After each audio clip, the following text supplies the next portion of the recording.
সবাই আবার নবী জিজ্ঞাসা করছিল, বাবাকে তোমরা কোথা থেকে এসেছো বলো?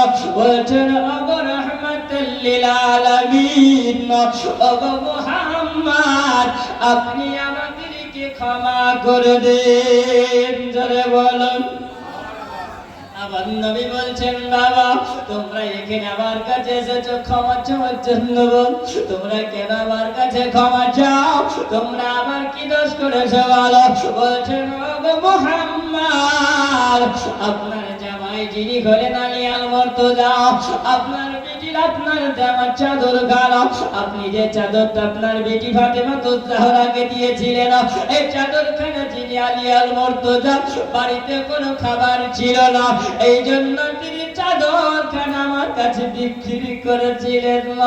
ওগো মুহাম্মদ, আমরা বুঝতে পারি না আপনার দেওয়া চাদরখানায় এমন খুশবু আসে, আরে চাদরখানায় তো লাইট মারে, চাদরখানায় এত রোশনি আসে। ওগো মুহাম্মদ, যে চাদরখানা আপনি দিয়েছেন, আপনার বেটি ব্যবহার করেছেন, এই চাদরখানা আমরা ব্যবহার করতে পারবো না। ওগো মুহাম্মদ, আমাদের বড় বেয়াদবি হয়ে গেছে, আপনি আমাদেরকে ক্ষমা করে দেন। শুধু ক্ষমা নাই, ক্ষমা নাই, ওগো মুহাম্মদ, আপনি আমাদেরকে কালেমা পড়ায়া মুসলমান বানায়া নেন। আমরা তোমার প্রেমের ভিখারি ইয়া রাসূলুল্লাহ, আমরা তোমার প্রেমের ভিখারি। জোরে বলো, আমরা তোমার প্রেমের ভিখারি ইয়া রাসূলুল্লাহ, আমরা তোমার প্রেমের ভিখারি। তোমার প্রেমের নাই যে তুলনা ইয়া রাসূলুল্লাহ, আমরা তোমার প্রেমের ভিখারি। আমরা ভিখারি নই, পাও আমরা নবীকে ভালোবাসি না? আমরা তো নবীকে ভালোবাসি। হাত উঠিয়ে বলেন একবার ইয়া রাসূলুল্লাহ, আমরা তোমার প্রেমের ভিখারি ইয়া রাসূলুল্লাহ। আমার সঙ্গে বলেন, ইয়া রাসূলুল্লাহ, আমরা তোমার প্রেমের ভিখারি। তোমার প্রেমের নাই গো তুলনা রাসূলুল্লাহ, তোমার প্রেমের নাই গো তুলনা। তোমার প্রেমে জিন্দা হলো উসতুনে হান্নানায়া রাসূলুল্লাহ, আমরা তোমার প্রেমের ভিখারি, আমরা তোমার প্রেমের ভিখারি ইয়া রাসূলুল্লাহ, আমরা তোমার প্রেমের ভিখারি। থাকত যদি দুটি ডানা, উড়ে যেতাম সোনার মদিনা। থাকত যদি দুটি ডানা, উড়ে যেতাম সোনার মদিনা।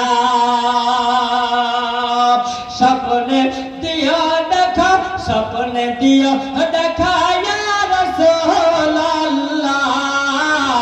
আমরা তোমার প্রেমের ভিখারি। জোরে বলুন, আমরা তোমার প্রেমের ভিখারি ইয়া রাসূলুল্লাহ, আমরা তোমার প্রেমের ভিখারি। তোমার প্রেমের নাই গো তুলনা গো রাসূলুল্লাহ গো তুলনা, আমরা তোমার প্রেমের ভিখারি। আল্লাহুম্মা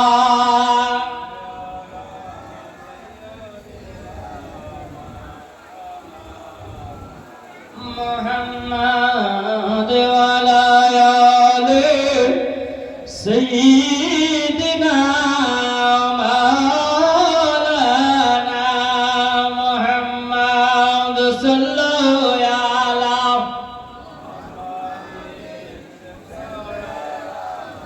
মুহাম্মদ হরদম জামান সনে কালা পাক নবে মুহাম্মদ হরদম জামান সনে কালা শফিউনা মুহাম্মদ সাল্লাল্লাহু তাআলা আলাইহি ওয়াসাল্লাম। বাবা আল্লাহ পাক মা ফাতিমাতুজ জাহরাকে আলিয়াল মুর্তজাকে পরীক্ষা করেছেন, তো প্রত্যেকটাই পরীক্ষায় তিনারা পাশ করেছিলেন। জোরে বলুন, তিনারা পাশ করেছিলেন। আমার নবী মুস্তাফা আলীকে বলছেন, ওগো আলী, তোমাকে কয়েকটা কথা বলবো আলী, তবে আলী এই কথাগুলো যদি আমল করতে পারো তো আমার উম্মাত উম্মাতির কাজে আসবে। জোরে বলেন, আমার উম্মাত উম্মাতির কাজে আসবে। তো উম্মাত উম্মাতির কাজে কি আসবে? আজকে সুবহানাল্লাহ, সুবহানাল্লাহ, এই বালিগ্রামের মানুষেরা দেখে আমার নবীকে কত ভালোবাসে। ওগো মা খালা, শোনো না, আজকে কয়েকটা কথা বলে যাব, যদি আমল করতে পারো তো জীবনে আমার নবীর দিদার পাবে। জোরে বলেন সুবহানাল্লাহ। বাপ শোনা, আলীকে বলছেন, আলী শোনো, তোমাকে 5টা জিনিস বলে যাই, আর এই 5টা জিনিস না করে তুমি ঘুমাবে না। জোরে বলে, কটা জিনিস? 5টা জিনিস না করে তুমি ঘুমাবে না। আলী বলছেন, সর্বপ্রথমে কি বলেন? তো নবী বলছেন, আলী শোনো, সর্বপ্রথমে হলো তুমি আলী সর্বপ্রথমে তুমি 4000 দিনার সাদকা দিয়ে ঘুমাবে। জোরে বলে, 4000 দিনার সাদকা দিয়ে ঘুমাবে। 1 দিনারকে বলা হয় সোনার একটা কয়েন। কি বলে? তাহলে 4000 দিনার। আলী বলছেন, এটা তো সম্ভব হতেই পারে না, অসম্ভব। তাই 1 দিনারই উঠে না, আবার 4000 দিনার, এটা কেমন করে হয়? আলী কেমন নাই বলছেন, আলী দ্বিতীয় নাম্বার হলো তুমি পুরো খতম কোরআনে খতম করবে, তারপরে ঘুমাবে। জোরে বলুন, এক খতম কোরআন তেলাওয়াত করতে গেলে কতটুকু সময় লাগে বাবা বলেন? 6 থেকে 7 ঘন্টা সময় লাগে, তাই না? একটা কোরআন খতম করতে গেলে। আলী বলছেন, এশার নামাজ পড়ার পরে তাহাজ্জুদ পড়ে টাইমই তো পাওয়া যায় না, ফজর হয়ে যায়, আবার 1 খতম কোরআন বলে এটা কেমন করে সম্ভব হয়? এটা তো সম্ভব নয়। এ বাবা, আমার নবী বলছেন, আলী শোনো, তুমি হজ না করে ঘুমাবে না। চলে বলে, তুমি হজ না করে ঘুমাবে না, হজ না করে ঘুমাবে না। হে আলী শোনো, জান্নাত খরিদ না করে ঘুমাবে না। আলী মানুষের ঝগড়া না মিটায়া তুমি ঘুমাবে না। আলী বলছে, এতগুলো কাজে একটাও সম্ভব হবে না। একটাও সম্ভব হবে না।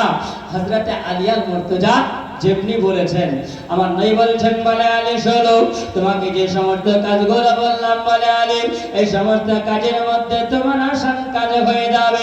ওগো আলী, এশার নামাজ পড়ে নামার পরে সুন্দর পরিষ্কার পরিচ্ছন্ন বিছানাতে আলী, ওগো আলী তুমি যখন ঘুমাবে আলী, তবে আলী 4 বার ইখলাসের সহিত যদি তুমি সূরা ফাতিহা পড়ে নিয়ে যদি ঘুমাও, ওগো আলী 4 বার সূরা ফাতিহা পড়লে পারে আমার আল্লাহ তাআলা 4000 দিনার সাদকা করলে জানে কি হয়? 4 বার সূরা ফাতিহা পড়লে তত নেকি পাওয়া যায়। একটু জোরে বলেন। বাবা বল, যদি করতে পারে ভালো হবে। আমার আলীকে বলছেন, বলে আলী গো, পুরো কোরআন খতম করতে হবে না আলী, একটু অল্প সময়ের মধ্যে ভালো বিছানাতে তুমি শুয়ে যাবে। ওগো আলী, 3 বার ইখলাসের সহিত তুমি সূরা ফাতিহা যদি পড়ে নাও, ওগো আলী যে ব্যক্তিরা সূরা ফাতিহা 3 বার পড়ে নেবে, আর 3 বার পড়ার কারণে ওগো আলী এই একটা কোরআন খতমের যত নেকি হয় আমার আল্লাহ পাক তার নামে আমলে দিয়ে দেয়। আমার নবী বলছেন, আলী ডান দিকে কাঁদবে আলী, আমার উম্মত উম্মতিরা ঘুমাবে। ওগো আলী শোনো, 3 নম্বরে আলী তুমি জান্নাত খরিদ না করে ঘুমাবে না। আলী বলছে ইয়া রাসূলুল্লাহ নবী গো, এটা তো কোনো মুদিখানার মাল নয়, এটা তো কোনো দোকানের মাল নয়, এটা তো কোনো বাজারের মাল নয় গো নবী, যে এটা আমি দোকান থেকে খরিদ করে নিয়ে আসবো। আমার নবী বলছেন আলী গো, কোন দোকান থেকে খরিদ করতে হবে না, কোন বাজার থেকে খরিদ করতে হবে না। ওগো আলী, তুমি নবীর উপরে মহাব্বতে যে বান্দা বান্দিরা 10 বার দরুদ পড়ে না, আমার আল্লাহ পাকে জান্নাত খরিদ করে ঘুমায়। বাবা, আমার নবী বলছেন বলে আলে শোনো, 4 নম্বরে আলে তুমি হাজ না করে নিয়ে ঘুমাবে না। আমার নবী যেমনি বললেন, আলী বলছেন ইয়া রাসূলুল্লাহ নবী গো, মদিনা থেকে মক্কা হলো অনেক দূরে, মক্কা মদিনা হলো অনেক দূরে। ইয়া রাসূলুল্লাহ, ইয়া হাবিবাল্লাহ নবী গো, রাতে যেতে আসতে সময় পার হয়ে যাবে। ইয়া রাসূলুল্লাহ, এটা সম্ভব হবে না। আমার নবী বলছেন বলে আলী শোনো, তবে আলী শুনে রাখো, তবে আলী গো, 3 মার্তবা যেই মানুষটা তৃতীয় কলমা পড়ে নেবে, আর তৃতীয় কলমা পড়ার কারণে আমার আল্লাহ তাআলা ওই বান্দারা বলে একটা হজের সওয়াব আল্লাহ দিয়ে দেয়। আলীকে বলছে বলে আলী শোনো, 5 নম্বরে আলী কাটতে করে তুমি ঘুমাবে। বলছেন আলী গো, মানুষেরা ঝগড়া করে, অপর মানুষেরা ঝগড়া করে, ও আলী ঝগড়াটা মিটাইয়া দিয়ে তুমি ঘুমাবে। আলী বলছে রাত্রিবেলা অন্ধকারে মদিনার বাজারে, মদিনার গলিতে কোন মানুষেরা ঝগড়া করবে, কোন মানুষেরা মারামারি করবে, আমি কোথায় দেখতে যাব, আমি কোথায় গেলে বাবা। হযরত আলী কেমন নয় বলছেন আলী তোমাকে ওই মারামারি দেখতে হবে না। আমার উম্মতির মধ্যে যদি ঝগড়া ঝামেলা হয়, আর ঝগড়া ঝামেলার নেতৃত্ব যেই মানুষটা দিয়া একটা সমাধান 2 জনের মধ্যে করে, আমার আল্লাহ তাকে সাবধান করে। জোরে বলো বাবা, কিছু কর্ম আছে, কিছু কাজ আছে নেকি পাওয়া যায়, আর কিছু কর্ম কাম আছে করলে পরে বাবা গুনাহ হয়ে যায়। কারণ যদি আপনি চুগলি করেন, চুগলি করা বড় খারাপ। চুগলি হলো এই মানুষের কাজ দ্বারা হয়, যেই মানুষেরা ঝগড়া ঝামেলা ফাসাদ লাগায়, চুগলি করে হয়, তাই না? একজনের সাথে ঝগড়া করে আর একজনের ঝগড়া কিভাবে লাগাতে হবে, ওই রকম ধরনের মানুষ আছে না নাই বাবা? আছে তো, জি সুবহানাল্লাহ, এরকম ধরনের মানুষ আছে। ওইরকম ধরনের মানুষ যদি থাকে, তো ওই মানুষটা যদি মানুষকে জ্বালাতন যদি করে গ্রামে, তো গ্রামে যখন মারা যায়, তখন মানুষেরা বলবে যে মরে যেতে শান্তি পাওয়া গেছে। কোনো মানুষ বলে মরেছে তো গ্রামে গোটাই শান্তি পাওয়া গেছে। যতদিন ছিল বাবা আগুন জ্বালিয়ে রেখেছিল, বলে না বলে না। আর কোন মানুষ যদি মারা যায় তো আফসোস করে না যে মানুষটা মারা গেল, মানুষটা খুব ভালো ছিল। এটা ভালো দোয়া না খারাপ দোয়া? তো ভালো কিছু কর্মের জন্য ভালো হয়, আর কিছু কর্মের জন্য খারাপ হয়। বাবাজি আমার সোনা মালিক আমার আলী বলছেন ইয়া রাসূলুল্লাহ, আমার নবী বলছেন আলী গো, বলে শোনো হে আলী, কোন মানুষের উপকার হয়, ভালো হয় ওই ব্যক্তিরাই, যেই ব্যক্তিরা ঝগড়া ঝামেলাকে ফাইসালা যারা মিটিয়ে দিতে পারে, ভালো ফাইসালা করে দিতে পারে, ঝামেলা মিটিয়ে দিতে পারে, সেই ব্যক্তিদেরকে আমার আল্লাহ ভালোবাসে। জোরে বলেন আমার আল্লাহ ভালোবাসে। আজিজানে মুহতারাম, সোনা মানিক আমার নবী বলছেন বলে আলী শোনো, ওই কাজ তোমাকে করতে হবে না, তবে আলী 11 মারতাবা তুমি পড়বে আস্তাগফিরুল্লাহ রাব্বি মিন কুল্লি যামবি ওয়া তুবু ইলাই, লা হাওলা ওয়ালা কুওয়াতা ইল্লা বিল্লাহিল আলিয়্যিল আযীম। আমার কোন বান্দারা যদি 11 মারতাবা বাবা আস্তাগফিরুল্লাহ যদি পড়ে, আমার আল্লাহ পাক সারা দিনের জীবনের মিথ্যা আল্লাহ মাফ করে দেয়। একটু সুযোগ পাওয়া যায়, কিন্তু আমরা কি গিরগিটির মতন, তাই না? সুযোগ পেলে আবার আমরা ভুলে ফেলি না।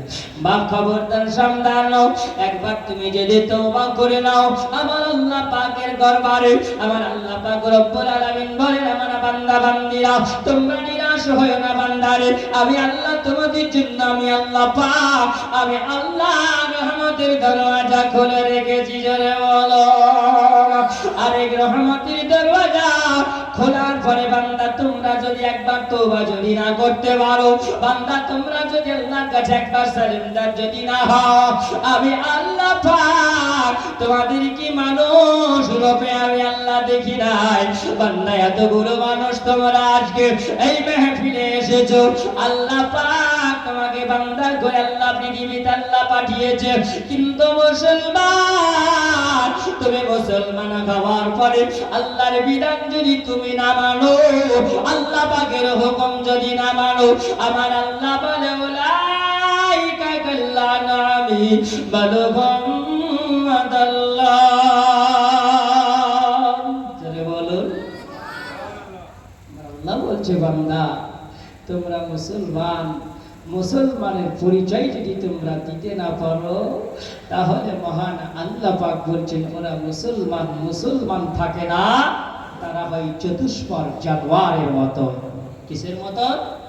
চতুষ্পদ জানোয়ার বোঝেন তো? গরু, ছাগল, মহিষ, ভেড়া, দুম্বা এই সমস্ত কিছু আছে, এই চতুষ্পদ জানোয়ারের মতো তারা থাকে এই দুনিয়াতে, যারা আল্লাহ পাকের ইবাদত করে না। জোরে বলেন সুবহানাল্লাহ। যারা নবী পাককে ভালোবাসে না, নবী পাকের হুকুম যারা মানে না, এই মুসলমান নবী পাকের মহব্বত যারা করে না, এ বাবা নবী পাকের মহব্বত যার নাই তারা দুনিয়াতে কিছু নাই। এ মুসলমান নবী পাকের মহব্বত যার আছে এই দুনিয়াতে সব আছে, কবরে সব আছে, হাসরে সব আছে, মিজানে সব আছে, পুরুষে রাতে সব আছে। আমার নবী পাকের মহব্বত থাকলে সে ব্যক্তিটা জান্নাতি হয়ে যাবে। জোরে বলেন। কিন্তু আমার নবী পাকের মহব্বত লাগবে, আমার নবী পাকের ভালোবাসা লাগবে, আমার নবী পাকের প্রেম লাগবে। আমার নবী পাকের প্রেম যদি না থাকে তো দুনিয়ার সব বেকার হয়ে যাবে। দুরূদে পাক পড়েন আল্লাহুম্মা সাল্লি আলা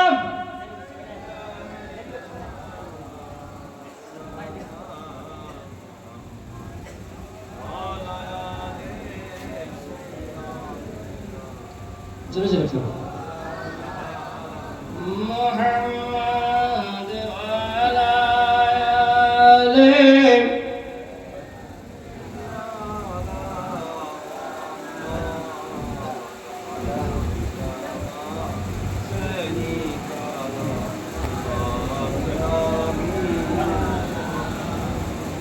হরদম জবাব। জোরে জোরে পড়ে মোহাম্মদ হরদম জবাব শফিয়ানা মুহাম্মদ সাল্লাল্লাহু আলাইহি ওয়াসাল্লাম। এটি বারবার দুরূদ পড়ছেন, বারবার দুরূদ পড়ছেন আমার নবীর মহব্বতে, তাই না? জোরে বলেন নবীর মহব্বতে। বাপ এই নবীর মহব্বতে দুরূদ পড়ছেন। নবী বলেছেন মান সাল্লা আলাইহি ওয়াহিদান, যে ব্যক্তিরা একবার নবীর মহব্বতে দুরূদ পড়ে, ভালো করে শুনেন, যে ব্যক্তিরা একবার নবীর মহব্বতে দুরূদ পড়ে সেই ব্যক্তিদের উপরে আল্লাহ পাক 10টা রহমত বর্ষণ করে। জোরে বলেন। আমার নবী বলেছেন যে ব্যক্তিরা একবার ইখলাসের সহিত নবীর মহব্বতে দুরূদ শরীফ পড়ে তারা 10টা গুনাহ আল্লাহ maaf করে দেয়। জোরে বলুন 10টা গুনাহ আল্লাহ maaf করে দেয়। যেই ব্যক্তিদের উপরে আল্লাহ পাক যে মহব্বতে একবার দুরূদ পড়ে, সুবহানাল্লাহ। নারে তাকবীর, নারে সালাত, মাসলাক আলা হযরত। নারে তাকবীর, নারে সালাত, মাসলাক আলা হযরত। জীবনী বক্তা হযরত কারি মাওলানা মোহাম্মদ ওবাইদুল ইসলাম জামালি সাহেব।